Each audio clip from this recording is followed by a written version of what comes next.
Hello everyone, कैसे हैं आप सब। उम्मीद करता हूं आप सब अच्छे होंगे, मस्त होंगे, बेहतर होंगे, आपकी पढ़ाई बेहतर चल रही होगी। और बच्चा लोग, आज हमारा जो टॉपिक है क्लास 12 फिजिक्स एनसीईआरटी में एक लंबी परिनालिका का स्वप्रेरकत्व कैसे निकालते हैं और इसकी निर्भरता क्या होती है, इस पर हम चर्चा करेंगे।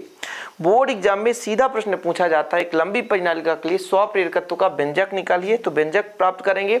और प्यारे बच्चों, हम इसमें जो निर्भरता होती है, मतलब इसका जो स्वप्रेरकत्व है किन किन कारकों पर निर्भर करता है, इसके बारे में चर्चा करेंगे। इसके पहले हमने स्वप्रेरकत्व या स्वप्रेरण गुणांक के बारे में, एल के बारे में आपको अच्छे तरीके से समझाए थे। जैसे हमने आपको बताया था कि जैसे ही किसी कुंडली में, जैसे हमारे पास एक कुंडली ही है, इस कुंडली में हम धारा बहाते हैं, यानी धारा प्रवाहित करते हैं, तो इस कुंडली में चुंबकीय फ्लक्स के मान में परिवर्तन होता है। और चुंबकीय फ्लक्स के मान में परिवर्तन होने से इसमें एक धारा उत्पन्न होती है जिसे प्रेरित धारा कहते हैं। ये जो घटना है स्वप्रेरण का सिद्धांत कहलाता है। और जितना हम धारा प्रवाहित करते हैं चुंबकीय फ्लक्स उतना ही अधिक होता है। जैसे मैं यदि कह दूं कि एक फेरे हैं, मतलब n फेरे हैं, तो n फेरे में चुंबकीय फ्लक्स n फाई हो जाएगा, n फाई भी हो जाएगा। ये उस पर प्रवाहित धारा के समानुपाती होता है, तो n फाई भी बराबर हो जाएगा Li। जब समानुपाती हटाते हैं तो कुछ ना कुछ एक नियतांक जोड़ना होता है, तो हमने समानुपाती हटाया तो एक नियतांक लगा दिया। अब यहाँ से L बराबर निकाल सकते हैं n फाई बी बटा आई। ये हमारा प्यारे बच्चों निकल कर आया था स्वप्रेरण गुणांक, जिसे स्वप्रेरकत्व भी कहते हैं।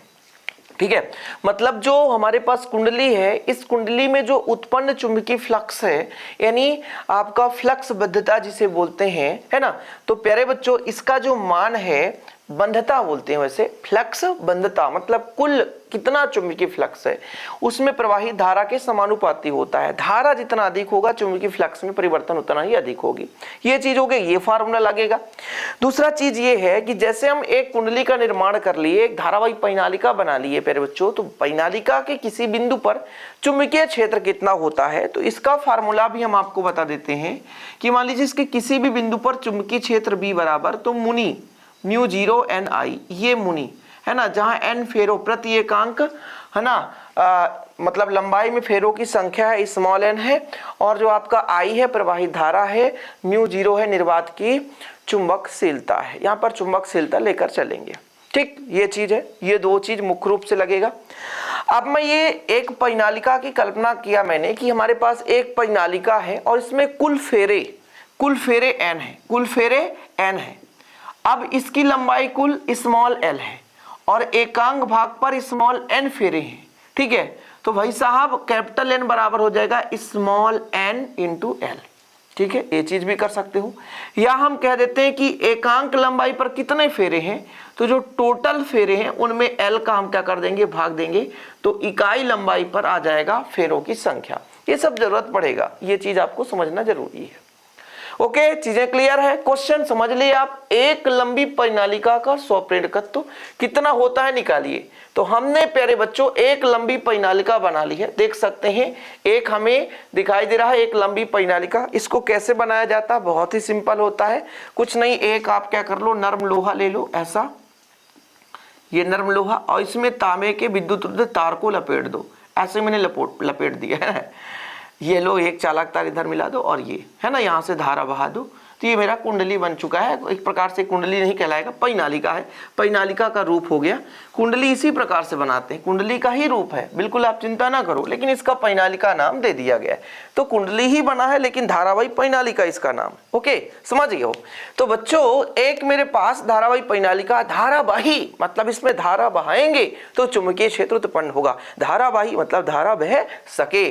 तो मेरे पास एक धारावाही परिनालिका है जिसकी लंबाई स्मॉल l है और इसके अनुप्रस्थ काट का क्षेत्रफल a। अनुप्रस्थ काट का क्षेत्रफल कहने का मतलब ये जो मेरा एरिया, इसका क्षेत्रफल कितना है, a है। तो मैं चाहे इधर कर दूं चाहे इधर कर दूं। जैसे मेरे पास मान लीजिए एक आपके पास, ये देख सकते हैं एक नर्म लोहा है, मान लो ये तो क्या है आपका, ये तो कुछ अलग पदार्थ है ना, समझ रहे हो ना। चलो, तो ये मेरे पास मेरे बच्चों, और मान लीजिए एक नर्म लोहा है, तो इसके इधर एरिया का कितना क्षेत्रफल है, वो अनुप्रस्थ काट का क्षेत्रफल कहलाता है। यहाँ पे देखो, दिख रहा है, कैमरा के पास में ले जाता हूँ, चलो देखो, दिख रहा है ना इधर एरिया का कितना क्षेत्रफल है। जैसे मान लो ये मार्कर का जो इंक है इसका एरिया देखो, ये इसका अनुप्रस्थ काट का क्षेत्रफल है, समझ रहे हो। तो इसकी लंबाई स्मॉल l है और फिर बच्चों अनुप्रस्थ काट का क्षेत्रफल कैपिटल A है, और मैं कह रहा हूं कि कुल फेरे कितना है, कैपिटल N है। फिर से समझ लो थोड़ा सा मैं क्या कह रहा हूं। एक में भाई क्वेश्चन ही बोला है ना, एक लंबी परिनालिका, तो मैंने L लंबाई का एक परिनालिका ले लिया और परिनालिका का स्वप्रेरकत्व निकालना है। इस परिनालिका में मैंने कहा कि इस परिनालिका में कुल फेरे n है, अनुप्रस्थ काट का क्षेत्रफल a है।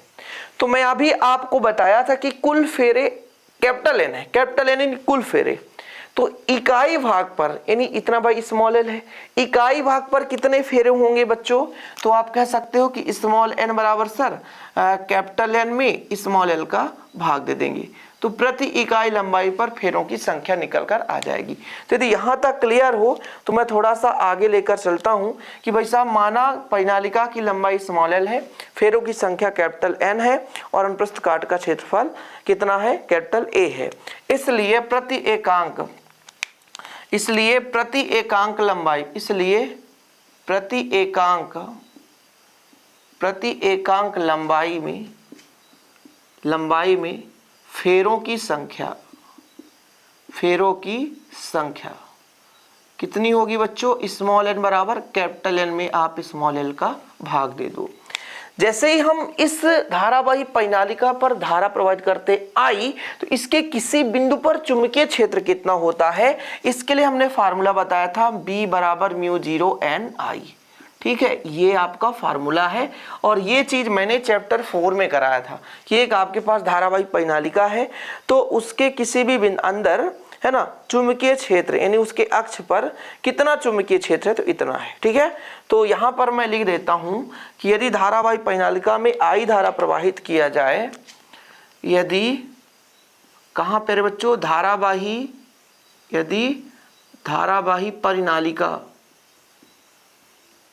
यदि धारावाही परिनालिका में I धारा प्रवाहित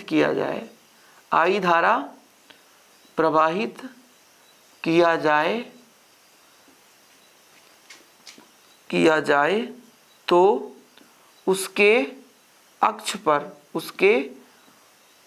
अक्ष पर चुंबकीय क्षेत्र कितना होता है, चुंबकीय क्षेत्र कितना होता है बच्चों, B बराबर μ0 n I। ठीक है, यहां तक क्लियर है। अब यहां पर हम n का मान रख सकते हैं। जब n का मान रखेंगे तो कितना हो जाएगा, n का जब मान रखेंगे बच्चों तो यहां पर n का मान हमारे पास कितना है, n बटे l, तो μ0 कैपिटल N बटा l और प्यारे बच्चों I है तो I। कोई दिक्कत तो नहीं, यहां तक क्लियर है, कोई दिक्कत नहीं। यहां से हम कुछ चीज को क्लीन कर देते हैं, कोई प्रॉब्लम नहीं, ये चीज हो गया। अब आपको इसके पहले वाले लेक्चर में कराया गया था कि जैसे कोई भी कुंडली है, हम कुंडली में जब धारा प्रवाहित करते हैं तो उसके बद्ध चुंबकीय फ्लक्स के मान में परिवर्तन होता है, मतलब इसके प्रति एकांक लंबाई पर भी चुंबकीय फ्लक्स उत्पन्न होगा और सभी जितने भी चालक तार के फेरे हैं सभी में चुंबकीय फ्लक्स होगा।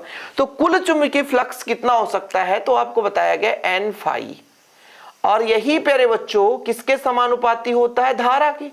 जब हम धारा से समानुपाती हटाते हैं तो एक नियतांक लग जाता है जिसे हम कहते हैं स्वप्रेरकत्व या स्वप्रेरण गुणांक, जो कि एक समानुपाती स्थिरांक है। कोई दिक्कत तो नहीं है, समझ रहे हो आप लोग, ठीक है। अब मैं यदि आपसे कह दूं, थोड़ा सा समझने की कोशिश करना कि यदि मेरे पास क्या है, परिनालिका है, इस परिनालिका पर वास्तविक रूप से चुंबकीय फ्लक्स कितना होगा, तो चुंबकीय फ्लक्स किस किस पर डिपेंड करेगा, एक तो चुंबकीय क्षेत्र पर और दूसरा उसका क्षेत्रफल कितना है, तो उस क्षेत्रफल के आधार पर चुंबकीय क्षेत्र वहां पर उत्पन्न होगा, है ना। कहने का मतलब उस पे फ्लक्स, मतलब फ्लक्स क्या है, चुंबकीय क्षेत्र रेखाओं की संख्या। थोड़ा समझो, फ्लक्स क्या है, चुंबकीय क्षेत्र रेखाओं की संख्या, और वो भी किसी भी पृष्ठ, यानी चुंबकीय क्षेत्र है उस पे कोई पृष्ठ है और पृष्ठ से लंबवत कितनी चुंबकीय क्षेत्र रेखाएं निकल रही हैं। तो नर्म लोहे का क्षेत्रफल कितना है, क्षेत्रफल यदि अधिक है तो उस पे चुंबकीय क्षेत्र रेखाएं अधिक जाएंगी, तो चुंबकीय फ्लक्स अधिक होगा। यदि क्षेत्रफल कम है तो फिर चुंबकीय क्षेत्र रेखा उसमें से कम जाएंगी, तो फिर वहां पर फ्लक्स का मान कम होगा। समझ रहे हो भाई साहब कि मतलब इसका जो एरिया यदि अधिक है, इसलिए एरिया पर भी डिपेंड करेगा, चुंबकीय फ्लक्स जो है एरिया पर भी डिपेंड करेगा। और दूसरा चीज कितने फेरे हैं, क्योंकि फेरे पे ही तो धारा बह रही है भाई। चालक तार है ना, विद्युत रुद्ध तांबे की चालक तार होती है, मतलब धारा बह सकती है। विद्युत रुद्ध का मतलब ये होता है कि उसके चारों ओर, जैसे मैं बात करूं एक वायर की, एक मिनट, ये आपको दिख रहा है वायर, ओ माय गॉड, यहाँ पे लाइट भी लग रहा है, ये देखो ये ट्यूब लाइट है। इस ट्यूब लाइट में खतरे का मोल ले रहा हूं, इसमें करंट बिल्कुल ओरिजिनल प्रत्यावर्ती धारा बह रही है, तो देख सकते हो ये विद्युत रुद्ध तांबे की तार है, बिल्कुल कापर है, प्योर कापर है। समझ रहे हो? तो मैं कह रहा हूं कि जो चुंबकीय फ्लक्स इसमें क्रिएट होगा, बनेगा, चुंबकीय फ्लक्स का जो मान है वो चुंबकीय क्षेत्र पर डिपेंड करेगा, बी पर, और फिर बच्चों इसमें कितना क्षेत्रफल है उस पर डिपेंड करेगा, दो चीजों पर डिपेंड करेगा। तो मैं कह दूं कि परिनालिका के प्रत्येक फेरे से, ठीक है, यहां पर लिखता हूं, परिनालिका के प्रत्येक फेरे से बद्ध चुंबकीय फ्लक्स था परिनालिका के प्रत्येक फेरे से क्या बच्चों, बद्ध चुंबकीय फ्लक्स कितना होगा बद्ध चुंबकीय फ्लक्स, तो मैं यहां पे लिख देता हूं। ये जो 5e का जो मान निकल कर आएगा वो किस किस पर डिपेंड करेगा, एक तो चुंबकीय क्षेत्र पर और एक तो उसके क्षेत्रफल पर। इतना चीज आप लोग क्लियर कर लो, फिर आगे चलते हैं। यहां तक क्लियर होगा? तो मैं यदि प्यारे बच्चों यहां पे मैं इसको है ना समीकरण 1 मान सकता हूं, यहां से मैं इसको समीकरण 1 यदि मान लेता तो समीकरण 1 से मान रखता बढ़िया सा, b का मान रख देता तो कितना आ जाता, समीकरण 1 से यहां पर लिख सकता हूं, समीकरण 1 से 5b बराबर कितना हो जाएगा बच्चों, देखो जरा 5 बराबर b का मान कितना है, 5b बराबर b का मान कितना मेरे पास, म्यू 0, ठीक है, म्यू 0 कैपिटल N I बटा L इंटू मेरे पास क्षेत्रफल कितना है, कैपिटल A है। कोई दिक्कत तो नहीं है? यहां तक क्लियर है? मैंने कुछ नहीं किया, वैल्यू रख दिया म्यू 0 N I बटा स्मॉल l। अब आप स्वप्रेरकत्व का फार्मूला लगा दो, क्योंकि मुझे स्वप्रेरकत्व ही निकालना है। चूंकि आप लगा सकते हो, स्वप्रेरकत्व का फार्मूला कितना होता है, L बराबर कितना होता है, L बराबर होता है आपका N5B बटा प्यारे बच्चों कितना हो जाता है, N5B बटा I, कितना धारा प्रवाहित कर रहा है ना, ये होता है। तो मैं यहां पे रख दूं किंतु जो L का मान है वो किस पर डिपेंड कर रहा है, N5B पर, और प्यारे बच्चों कितना धारा बह रहा है। अब बताओ, ये हमारा स्वप्रेरकत्व है, स्वप्रेरण गुणांक है, क्लियर है? ठीक, आगे देखो L बराबर N है तो N रहने दो, लेकिन बच्चों जो 5B का मान है उसे तो रखना पड़ेगा। तो 5B का मान कितना है, म्यू 0 NIA बटे में प्यारे बच्चों इसमें I है ही है, और बटे में L भी आ रहा है। I से I काट दो तो कितना निकल कर आएगा, L बराबर म्यू 0, ठीक है, I से I कट गया, N और N स्क्वायर कैपिटल A बटा I से I कट गया L। ये मेरे पास प्यारे बच्चों क्या निकल कर आ गया, स्वप्रेरकत्व का व्यंजक, स्वप्रेरण गुणांक। क्लियर है? दिख रहा है आपको? हाँ बाबूजी दिख रहा है ना? ठीक है, कोई दिक्कत तो नहीं है? समझ में आ रहा है कुछ? अब देखो, थोड़ा सा मैं आपको कुछ समझाना चाहता हूं। ये चीज भाई साहब, क्या क्या चीज मैंने लिया, क्या क्या चीज मैंने रखा, ये चीज आपको पता होना चाहिए। किसी भी थ्योरम को करने से पहले कुछ बच्चे हमेशा कमेंट करते हैं कि सर क्वेश्चन नहीं बताते हैं, कैसे क्वेश्चन पूछा जाएगा। क्वेश्चन तो पहले ये है कि एक लंबी परिनालिका के स्वप्रेरकत्व का व्यंजक निकालो, ठीक है। अब एक लंबी परिनालिका में मैंने कहा क्या क्या चाहिए होता है, मैं यहां पर थोड़ा सा मेंशन कर देता हूं, ठीक है, यहां पे मैं मेंशन करूंगा। पहली बात तो मैंने कहा था कि एक लंबी परिनालिका जब इसमें हम धारा बहाते हैं तो इसमें किसी भी बिंदु पर चुंबकीय क्षेत्र म्यू 0 NI, ठीक है, ये चीज मैंने बताया। इसके बाद मैंने बताया फिर बच्चों जो स्वप्रेरकत्व है L बराबर है वो आया था N फाई B बटा आपके पास हो जाता है I, ये फार्मूला लगा था, ठीक है। और आपको भाई साहब मैंने कहा कि कुल फेरे कैपिटल N है, तो मुझे यदि स्मॉल n का निकालना है एकांक लंबाई पर फेरे तो कैपिटल N में अपन स्मॉल l का भाग दे देंगे, और कुछ है ही नहीं। अब एक चीज और निकला था कि यदि फ्लक्स, टोटल फ्लक्स किस किस पर डिपेंड करता है, तो चुंबकीय क्षेत्र कितना है और क्षेत्रफल कितना है। ये 4 फार्मूले हमें यदि पता है तो फिर हम पूरा थ्योरम कर सकते हैं, ठीक है, कोई दिक्कत तो नहीं। तो अब काम किसका है, आप लोगों का, कि स्क्रीनशॉट ले लें। हमारा तो भाई साहब बढ़िया चित्र बना है, कोई दिक्कत है ही नहीं, है ना। आप धारा बहा दिए, खत्म कहानी। अब थोड़ा सा इसके बाद हम बात करेंगे, ये आपको नहीं लिखना, ये चीज मैं इसलिए कर रहा हूं कि आप लोगों को थोड़ा सा कुछ बेसिक चीजें समझ में आ जाए, ठीक। ये लो, मेरा आप थोड़ा सा और टास्क बचा है, समय दें इसको खत्म करने के लिए। अब देखो यहाँ पे μ0 n स्क्वायर a बटा l है। अब यहाँ पर थोड़ा सा आपको लिखना है कि जैसे बच्चों कि मान लेते हैं कि आपेक्षिक चुंबकशीलता, थोड़ा समझो, यदि ये हमारा जो परिनालिका है, परिनालिका बना है, ठीक है, परिनालिका बना है μr आपेक्षिक चुंबकशीलता के नर्म लोहे पर लिपटा हो, मतलब जो परिनालिका है वो लौह चुंबकीय पदार्थ के क्रोड पर लिपटा हो, चुंबकशीलता के लौह चुंबकीय पदार्थ के क्रोड पर हो, यानी क्रोड पर लिपटा हो या क्रोड पर हो, यानी बना हो, लिपटा हो सबसे अच्छा रहता है, चलो कोई दिक्कत, क्रोड पर लिपटी हो, लिपट गई भैया, तो लिपट गई तो निपट गई, निपटाई दो, फिर हमारे पास μ0 है ही है, μr कर दो और n स्क्वायर बटा इंटू a बटा l, और चूंकि आपका μ0 और μr का मल्टीप्लाई μ के बराबर है बच्चों, तो l का मान निकल कर आ जाएगा हमारे पास μ n स्क्वायर बटा l है और a है, ठीक है।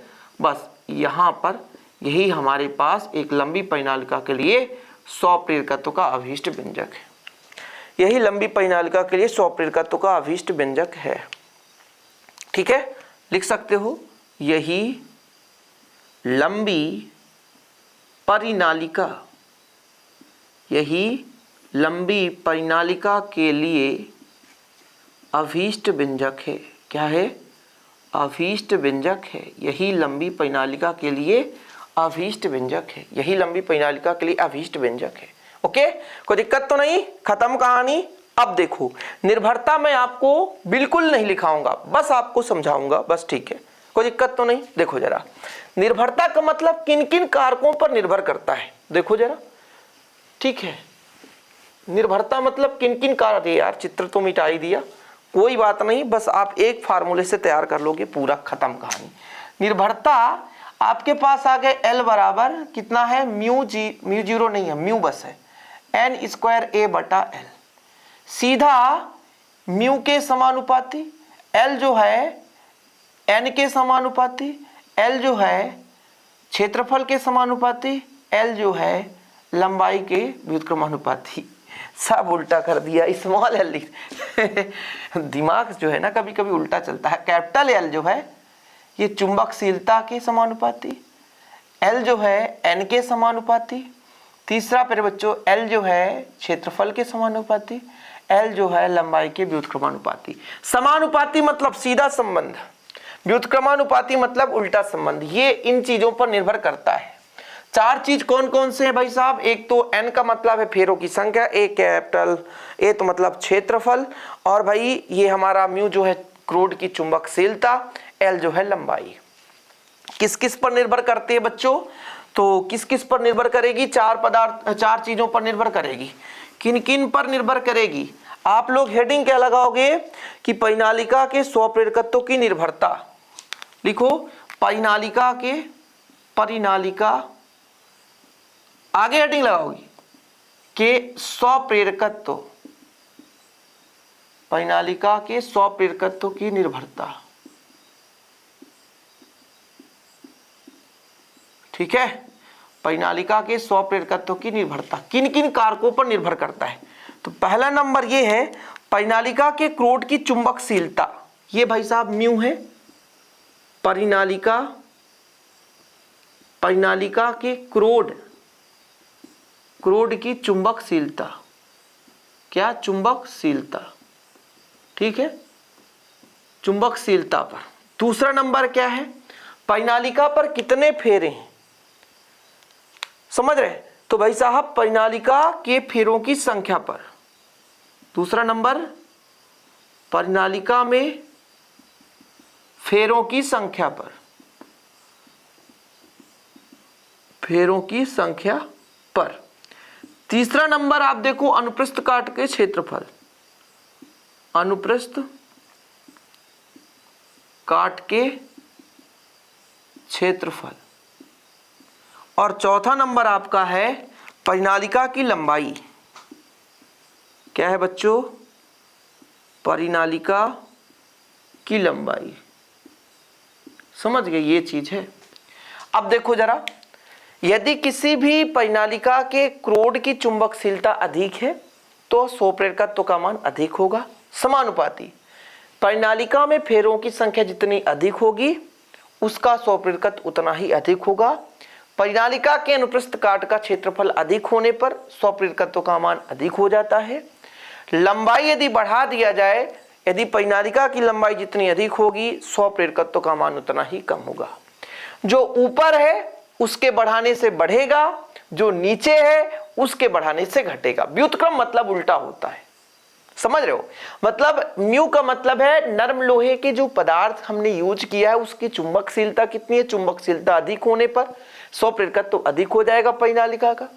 फेरों की संख्या जितनी अधिक होगी स्वप्रेरकत्व का मान उतना ही अधिक होगा। क्षेत्रफल यदि अधिक है, सही चल रहा है सब कुछ, हाँ, क्षेत्रफल अधिक है तो भाई साहब आपका स्वप्रेरकत्व का मान अधिक हो जाएगा। और यदि परिनालिका की लंबाई बढ़ा दी जाए तो परिनालिका के व्युत्क्रमानुपाती होता है, यानी परिनालिका की लंबाई बढ़ाने से स्वप्रेरकत्व के मान में कमी आ जाती है। तो बच्चा लोग हमारा ये टॉपिक हो गया कंप्लीट, सेशन भी आज का कंप्लीट। यार वीडियो पसंद आए तो लाइक करें, शेयर करें। और आप लोगों से उम्मीद है कि गुरु दक्षिणा के रूप में आप बस नोट्स ले लें। 968529 में 100 रुपीज चार्ज है। आप लोग यदि फ्री ऑफ कॉस्ट पूरे यूट्यूब पे पढ़ाई कर रहे हैं हमारे माध्यम से तो आपका बस इतना ही हेल्प चाहिए, मात्र 100 रुपीज चार्ज है। हैंड रिटेन नोट्स, वो भी एक पूरा फ्री में, गुरु दक्षिणा आपको नहीं देना है, समझ रहे हैं, उसके लिए बदले भी मैं कुछ ना कुछ आपको दे रहा हूँ। तो इतना यदि कर सकते हैं तो मेरा कोशिश यही है कि बस आप लोगों को मैं यदि हेल्प दे रहा हूँ, आप लोगों की सहायता कर रहा हूँ, आप लोगों को कुछ ना कुछ मिल रहा है तो आगे आप लोगों का यदि प्यार और सपोर्ट बना रहा, थोड़ा बहुत फाइनेंशियल भी चाहिए होता है ताकि ये जो हमारा भी व्हाइट बोर्ड दिख रहा है आगामी समय में हो सकता है कभी डिजिटल बोर्ड हो जाए, ताकि हमसे जो जूनियर हैं, हमारे जो छोटे भाई बहन हैं, उनको भी मैं ऐसे ही फ्री ऑफ कॉस्ट पढ़ाता रहूँगा। बस आप लोगों का प्यार और सपोर्ट बना रहे। जय हिंद बच्चा लोग, वंदे मातरम।